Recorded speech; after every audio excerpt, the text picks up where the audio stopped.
ചിരിയായി മാറിയ അനുഗ്രഹം.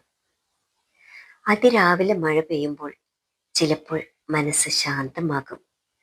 അന്ന് അങ്ങനെയായിരുന്നു. ചാറ്റൽ മഴ, ചൂട് ചായ, ചന്തയിലെ പതിവ് തിരക്ക്, എല്ലാം പതിവ് പോലെ.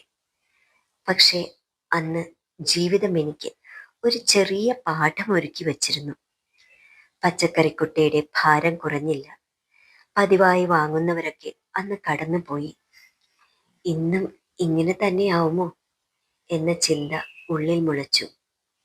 അപ്പോഴാണ് അയാളെ കണ്ടത്. മുട്ടത്തല, കാവ്യമുണ്ട്, ശരീരത്തിൽ ഒരു അഹങ്കാരമില്ല, മുഖത്ത് ശാന്തത, കണ്ണുകളിൽ വിചിത്രമായ സ്നേഹം. പച്ചക്കറിയാണോ? അതൊരു ചോദ്യം മാത്രമായിരുന്നില്ല, എന്നെ കാണുന്ന ഒരു മനസ്സിന്റെ വിളിയായിരുന്നു. ആശ്രമത്തിലേക്ക് കയറി ചെന്നപ്പോൾ ഞാൻ കച്ചവടക്കാരനായിരുന്നു. പക്ഷേ അവിടെ നിന്ന് മടങ്ങുമ്പോൾ ഞാൻ വെറും ഒരു മനുഷ്യനായി.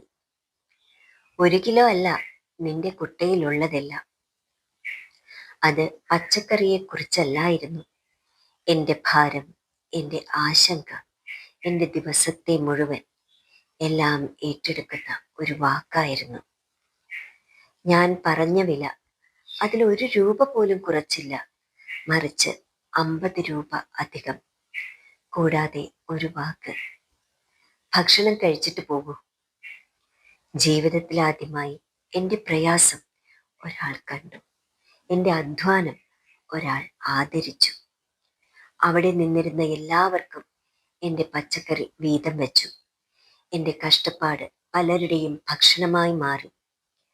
അപ്പോൾ എനിക്ക് മനസ്സിലായി, ദാനം പൈസയല്ല, ദാനം മനസ്സാണ്. കാലിയായ കുട്ടയുമായി ഞാൻ പുറത്തേക്ക് നടന്നു. മഴ പെയ്യുകയായിരുന്നു, പക്ഷേ ഉള്ളിൽ ഒരു വെളിച്ചം. അപ്പോഴാണ് ഞാൻ ചിരിച്ചത്. കാരണമില്ലാത്ത ചിരി, കണക്കില്ലാത്ത സന്തോഷം. ആ ചിരി എന്നെ പഠിപ്പിച്ചു, ഇന്നും ഈ ലോകത്ത് അവധൂതന്മാരുണ്ട്. കാവി ധരിച്ചവരും ധരിക്കാത്തവരും, മനുഷ്യനിൽ മനുഷ്യനെ കാണുന്നവർ. അതാണ് എൻ്റെ ചിരിയുടെ കാരണക്കാരൻ. നന്ദി, നമസ്കാരം.